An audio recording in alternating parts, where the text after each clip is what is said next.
નવસારી જિલ્લા પોલીસ દ્વારા ધરપકડ કરવામાં આવેલા તમામ 6 આરોપીઓ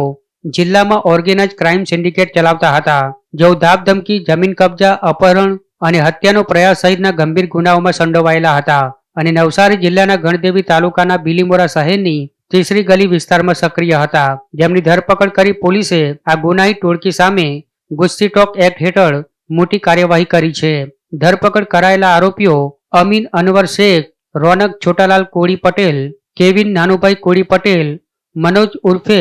શિવાજી ગોવિંદા પાટીલ, ગૌરવ રાજેશ ચોટલિયા અને માજ ફકરુદ્દીન શેખે લાંબા સમયથી નવસારી જિલ્લામાં વિવિધ ગુનાઓને અંજામ આપ્યો હતો. ત્યારે ગુસ્સી ટોકના કાયદા હેઠળ જિલ્લામાં સંગઠિત ગુનાખોરી પર કડક કાર્યવાહીના ભાગરૂપે પોલીસે આ ગુનાહિત ઇતિહાસ ધરાવતા આરોપીઓ સામે મોટી કાર્યવાહી કરી છે. જો કે આ ટોળકીનો અન્ય એક આરોપી મોહમ્મદ સાબિર અંસારી હજુ પણ વોન્ટેડ છે, જેની પોલીસે શોધખોળ હાથ ધરી છે.